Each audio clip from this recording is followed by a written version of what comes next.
I heard my name before I even stepped into the conference room. Ava's team got lucky. That's all this is. The words, coated in arrogance, floated out from behind the glass door. I froze, heart pounding. The folder in my hands felt suddenly heavier. She secured the contract, sure, but let's be honest. She's a mid-tier manager with a community college degree. We can't risk the company's future on people like her. That voice, David Reynolds, our newly appointed Chief Growth Officer, fresh off his MBA from Wharton, 0 years of actual client work. I took a slow, steadying breath and pushed open the door. They both turned, David in his $3,000 suit, fake polished smile, and James Carter, our CEO, whose expression flickered when he saw me. "Eva," James said, smoothing his tie like nothing had happened. "Perfect timing." David recovered first. "Great news. We've just been discussing your $80 million deal with Helix Corp. Impressive work." I kept my expression neutral. "Thank you. I'll have the signed documents on your desk by Monday." James gave me a tight nod. "Excellent. Actually, that's why we asked you here." I sat down, tucking my folder neatly in front of me. James leaned forward, folding his hands on the mahogany table. "First, congratulations. You've landed the largest contract in the company's history." "Truly." David jumped in. "And that success has shown us the scale of clients we want to pursue going forward. Fortune 500 companies, global accounts, which means..." He gave a fake apologetic smile. "We need a leadership team that reflects that level of excellence." I stared at him. "What are you saying?" James sighed, eyes flicking briefly to the degree framed on the wall behind me. My degree from Lakeview Community College. The one I'd earned while working 2 jobs and raising my son alone. "Ava," James said gently, "we've decided to dissolve the Strategic Development Department, effective immediately." The words hit harder than I expected. "You're dissolving my department?" "You've done excellent groundwork," David continued smoothly. "But to attract high-profile clients, we need leaders with top-tier credentials. Ivy League, global consulting experience." I kept my face blank, but inside something cracked and hardened. 6 years. 6 years of growing this company's client base from nothing. 6 years of traveling, sacrificing holidays, hitting targets they thought were impossible. Now I was being discarded like a temporary intern. I glanced at James. "So this is your thank you for securing an $80 million deal?" He shifted in his chair. "It's not personal, Eva. It's strategy. We're restructuring for growth." I gave them both a polite smile. "Of course." "Well, thank you for the opportunity." David looked surprised. He'd expected a fight, maybe tears. I gave him nothing. I shook James's hand, steady and firm. "I wish you both all the best." And I meant it, because I already knew something they didn't. Helix Corp's CEO, Marcia Reynolds, the woman who had personally signed off on the $80 million deal, wasn't just a client. She was a close friend. What David and James didn't know was that I hadn't secured Helix by pitching strategy decks or dropping Harvard names. I'd secured them by solving a $20 million logistics problem that no other firm had touched. By showing up at their warehouses, by sitting with their operations teams on weekends, by proving that I cared about their business as much as they did. And Marcia? She didn't care about Ivy League degrees. She cared about results. As I left the conference room, my phone buzzed. A text from Marcia. "Looking forward to seeing you Monday. Drinks after?" I smiled and typed back, "Absolutely." David's voice echoed in my mind. "We want high-caliber graduates." I walked past the reception, past the interns who barely glanced up. Let them have their restructuring.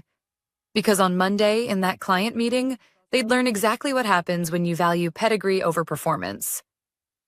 And I couldn't wait. Monday morning, 9 a.m. I sat in the corner of Brew & Company, a quiet cafe 2 blocks from my former office. My laptop open, a fresh coffee steaming beside me. I wasn't in the boardroom. I wasn't even on company time. But I knew exactly what was happening downtown. At that very moment, James Carter and David Reynolds were welcoming Marcia Reynolds, CEO of Helix Corp., into the executive conference room for what was supposed to be the formal signing of the largest contract in the company's history. I'd rehearsed this scenario all weekend, not with bitterness, but with a strange clinical curiosity. Would they stumble over my absence? Would they lie? Or would they assume, as men like David always did, that I was replaceable? At 9:15 a.m., my phone buzzed. Marcia. You're late. Her text read, followed by a winking emoji. I smiled. Not attending. We'll catch up later. 3 dots appeared. Then her response came. Excuse me? I set my phone down, heart beating faster, but not from fear. This wasn't just business. This was a lesson in reality. At 9:23 a.m., a call came through. Philip, one of my former team members. I answered quietly. Morning, Phil. He didn't even say hello. Ava, what the hell did you do? I stirred my coffee. Calm. What happened? I'm standing outside the boardroom. It's chaos. His voice dropped. Marcia walked in, asked for you. James started explaining you'd moved on and the department was being restructured. David tried to jump in with some speech about leadership transitions. I said nothing, waiting. Marcia cut them off. Philip continued. She said, and I quote, if Eva's not leading this account, we're walking. I couldn't help the small, satisfied smile. And she got up, just stood up, shook hands, and told them to call her when they were serious about doing business. I let out a low breath. That sounds about right. Eva, they look like they've been hit by a truck. David's face is... Philip gave a short laugh. I wish you could see it. I don't need to, I replied, standing and gathering my things. They've made their choices. I ended the call, feeling lighter than I had in months, because the truth was simple. James and David had played a dangerous game, betting that clients would fall for a flashy resume over proven trust. And they'd lost. By 10 a.m., the second call came in. This time, James. I let it ring twice before answering. James. Ava. His voice was tight, too friendly. I think there's been a misunderstanding. I smiled as I walked toward my car. Is that so? Yes. Look, there's no easy way to say this. We acted hastily last week. We value your contributions. We want you back to oversee the Helix account. I unlocked my car door, leaning against it. I see. We'd be happy to discuss a revised compensation package, a leadership role, title upgrade. I let the silence hang, letting him squirm.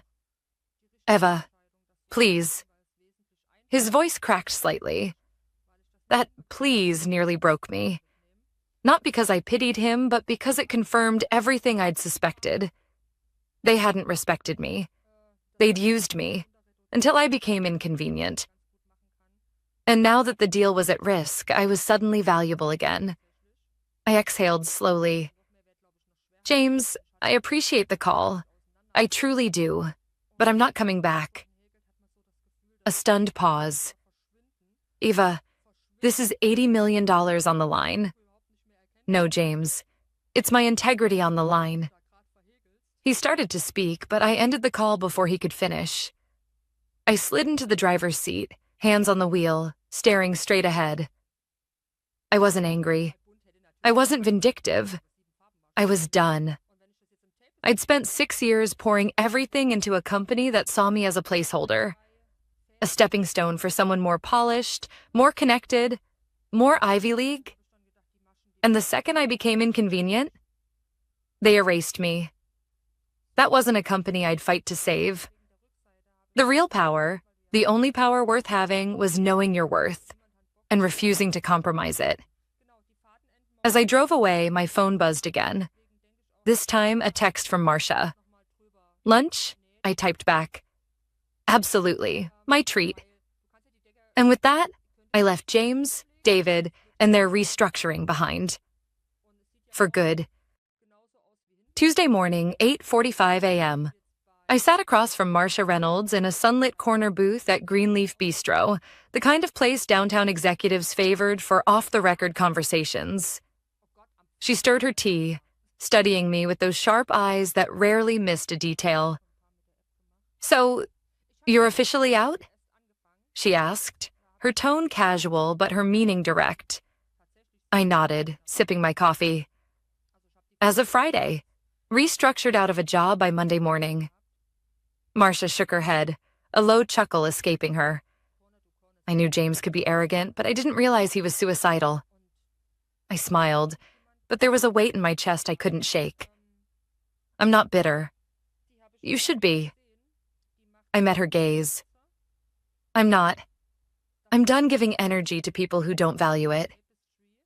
She sat back, folding her arms. "That's exactly why I want to make you an offer." I raised an eyebrow. "An offer?" She leaned in slightly.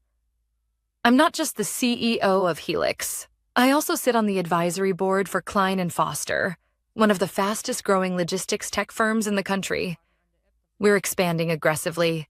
They've been searching for a business development director for months." I blinked. "I know of them. Solid reputation. Tech-forward. And client-focused," Marcia added. "Exactly your style." I hesitated, setting my cup down. "You want me to interview?" "I want you to have a conversation," she corrected, "with their CEO, Aaron Klein. I already told him about you. He's interested. Very interested." I wasn't sure what surprised me more, that Marcia had set this up without asking, or that I didn't feel even a flicker of hesitation. "You're serious?" I asked. Marcia smiled. "I'm dead serious. And if you end up there, let's just say Helix is always looking for reliable partners." My heart thudded quietly. "You'd move the deal?" She shrugged, sipping her tea. "We signed nothing. And frankly, I'm not about to invest $80 million with a company that treats people like you the way they did. Integrity matters to me." I met her eyes. "It matters to me too." For the first time in days, I felt something I hadn't expected. Hope. Not a rebound offer. Not a lifeline. An opportunity. Real. Earned. By noon, I was sitting across from Aaron Klein in his minimalist office. Sleek, modern, no mahogany conference tables in sight. Aaron was mid-40s, dressed in a crisp button-down, no tie, sleeves rolled. He greeted me with a firm handshake and none of the corporate small talk I'd grown used to. "Marcia thinks highly of you," he said, getting straight to the point. "And Marcia doesn't give out praise lightly." I smiled. "She's a tough one." Exactly why I called this meeting. He leaned back in his chair. "I've read up on your work with Helix and other clients. You build relationships, not just contracts. That's the only way they last," I replied. Aaron nodded slowly. "That's rare, and it's exactly what we need." I waited, letting him take the lead.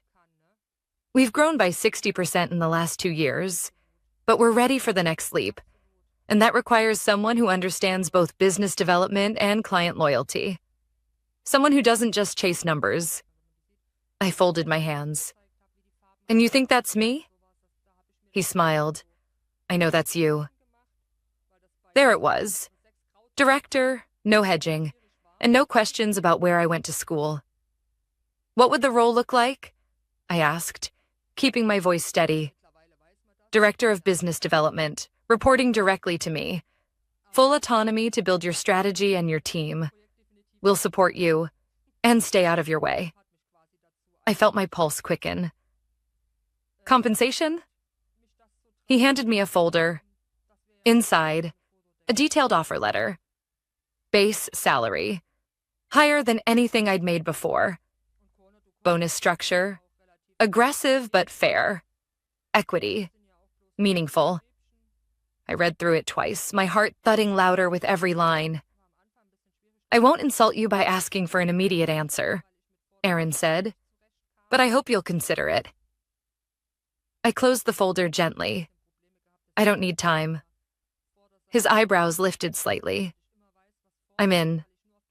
Aaron smiled and extended his hand. Welcome aboard, Eva. As we shook hands, I felt it. Something I hadn't felt at Orion in years. Respect.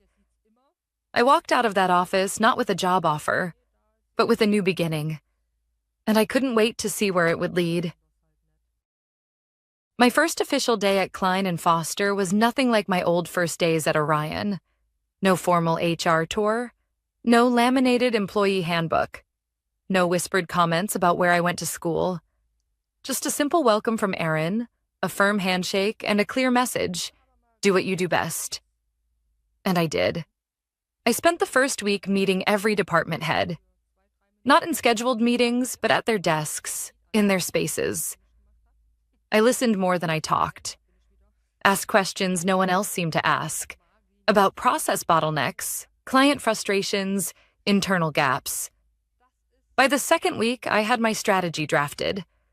Not a flashy 100-slide presentation. Just a focused plan built on one belief I'd held since the day I started in business. Clients don't buy products. They buy people. I pitched Aaron the idea of a client-first division. Small, agile teams designed around long-term partnerships, not short-term wins. He barely glanced at the numbers before nodding. Build it. So I did, and the first person I called was Philip. He answered on the first ring. Eva? I smiled. Ever considered a change?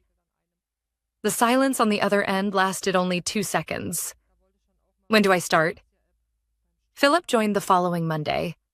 By the end of the month, 2 more former colleagues followed. People I'd trusted at Orion, who, like me, had grown tired of being overlooked in favor of pedigrees and politics. We weren't poaching. We were building something better.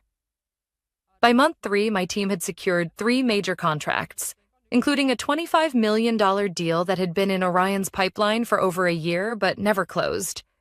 Marcia made good on her word, too. Helix officially partnered with Klein & Foster, transferring their $80 million deal to us. That was the moment everything changed. Word travels fast in this industry. Within weeks, clients I hadn't spoken to in years started reaching out.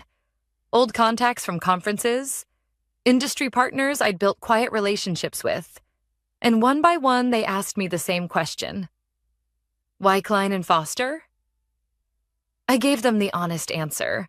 Because here, results mattered more than resumes.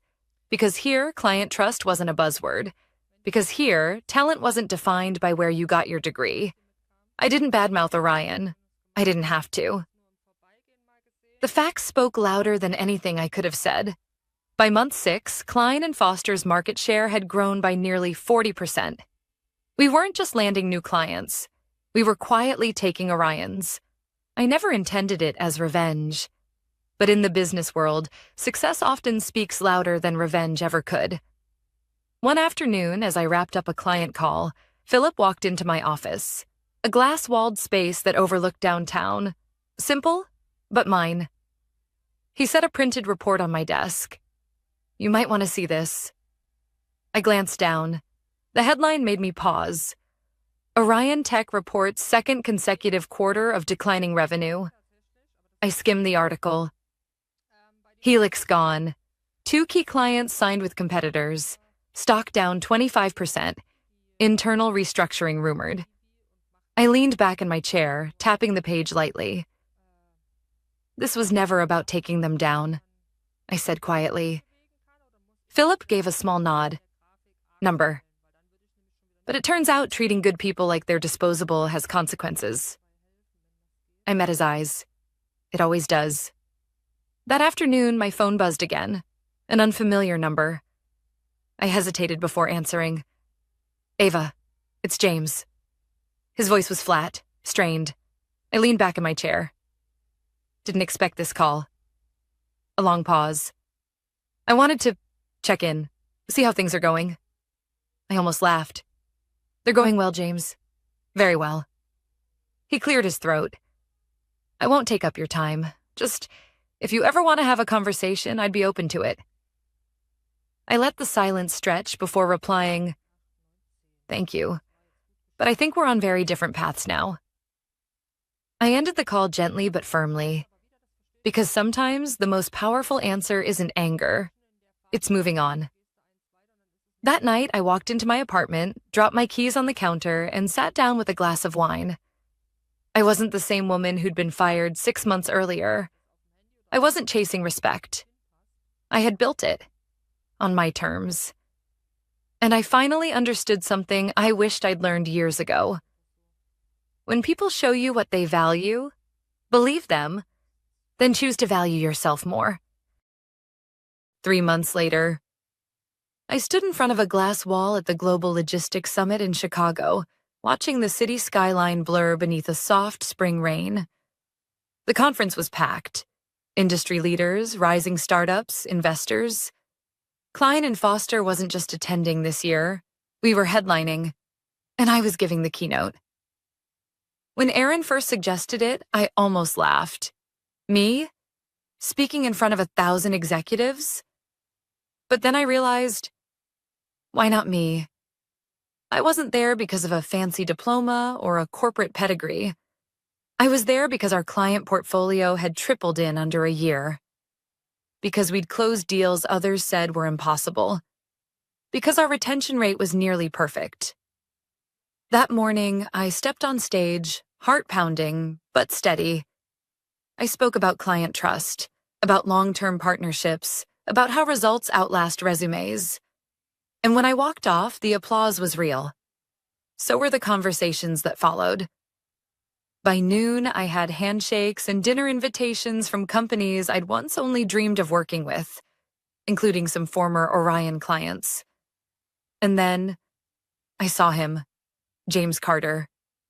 He stood by the registration desk, scanning the crowd like a man looking for an escape route. I almost walked past. But then his eyes met mine.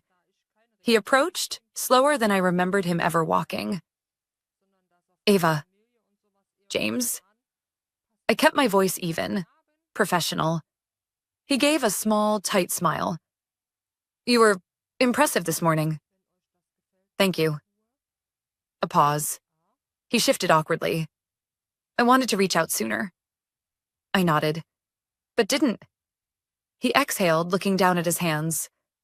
Orion's not in a good place. I didn't respond. I didn't need to. We lost 3 major accounts this quarter. David's gone. The board asked for his resignation after the Helix fallout. I met his eyes. And you? A flicker of something. Regret? Exhaustion. Crossed his face. I'm still standing. Barely. The board's considering options. I tilted my head. Options like restructuring? Options like selling. His voice dropped lower. We're looking for a merger partner or a buyer. For a moment, I felt something I hadn't expected. Pity. Not for the company, for the people inside it. The ones who worked hard, the ones who stayed loyal, the ones who, like me, had been dismissed when they became inconvenient. I see, I said quietly. James straightened. I came to ask if you'd consider coming back. I blinked. You're serious? He nodded. We need leadership, credibility. Clients trust you. I stared at him for a long moment. 6 months ago, I would have dreamed of hearing those words. Now, they felt hollow. You didn't value me when it mattered, I said evenly. Why now? He swallowed hard. Because I was wrong. For the first time since we met, his voice held no arrogance. I was wrong about you, about what really drives this business. And I'm asking, as a last chance for Orion, help us. I didn't respond right away. I wasn't trying to punish him. I just knew my answer wasn't simple. James, I said finally, it's not personal, but I'm exactly where I want to be. His shoulders slumped, just a fraction. I hope you figure it out, I added, for your team's sake. He gave a slow nod. So do I. As he turned to leave, I stopped him. For what it's worth, I hope this humbles you, and I hope it makes you a better leader than you were to me. He looked back, something almost like gratitude flickering in his eyes. I think it already has, he said softly. And then he was gone. I stood there for a long moment, staring at the empty space where he'd been. That wasn't how I imagined this would end. But maybe that was the point. It wasn't about watching him fail. It was about knowing I didn't need his approval. I'd built something better, and this time I wasn't leaving it behind. 3 months later, I stood in the glass-walled conference room of Klein and Foster's headquarters, overlooking the skyline of Dallas. My team, Philip, Marcia, and Aaron, sat around the table reviewing the final numbers for the quarter. Our growth had exceeded every projection. We didn't just meet targets, we broke them. Helix's deal was thriving. Our client retention rate hit an all-time high. And Orion? They'd been acquired in a quiet, desperate merger by a private equity firm. I hadn't heard from James again, but I didn't need to. I wasn't chasing closure anymore. This meeting wasn't about him. It was about us. Aaron leaned forward. Ava, when you joined, I knew you'd bring results. But this... He shook his head, almost smiling. You've transformed how we do business. Philip grinned. And how we treat people. I glanced around the table at the people I'd come to respect, and who respected me back. It wasn't about titles anymore. It was about impact. When the meeting ended, Aaron caught me before I left. Walk with me? He asked. We strolled through the quiet hallway, past open workspaces buzzing with quiet focus. Aaron stopped near the balcony, folding his arms. I wanted to say thank you. I raised an eyebrow. For what? For betting on us? For betting on yourself? I smiled. You gave me the freedom to do what I do best. He nodded, then turned slightly. The board met this morning. We're restructuring, expanding, and we want you to take on a bigger role. I met his eyes. Bigger how? Chief Commercial Officer, reporting directly to me. Full authority over business development, client relations, and strategic partnerships. I stared at him, stunned. Aaron. He lifted a hand. No pressure. You've earned this. Every bit of it. And we want you to grow with us. For a long moment, I said nothing. Not because I doubted myself, but because I realized I wasn't chasing anyone's validation anymore. I'd built this, on my terms, with my values. I nodded slowly. I'm in. Aaron smiled. I knew you'd say that. We shook hands, and this time it felt right. Because this wasn't a company using me to close a deal. This was a place that saw me, as I was, and valued it. That evening, as the office quieted and the city lights blinked on, I sat in my office reflecting on the last year. Everything I'd lost. Everything I'd gained. I thought about James and Orion, and how easy it would have been to stay bitter. But bitterness doesn't build futures. I'd learned that the hard way. Instead, I chose growth. I chose to bet on the person I'd always been. The one they underestimated, overlooked, and dismissed. And I won. Philip poked his head in. We're heading out for drinks. You coming? I smiled. Wouldn't miss it. As I grabbed my bag, my eyes caught the framed photo on my desk. A simple snapshot from our team's first client dinner. Laughter, casual clothes, no suits. A reminder of what really mattered. Not power, not titles, not empty approval from the people who never saw you, but respect. Earned, given, shared. I left the office with my team, stepping into the warm evening air, feeling something I hadn't felt in a long time. Free. The world hadn't changed, corporate games still existed, egos still ruled boardrooms. But I had changed. I'd learned that when people show you who they are, believe them. And when you show yourself what you're capable of, never forget it, because the only approval you'll ever truly need is your own.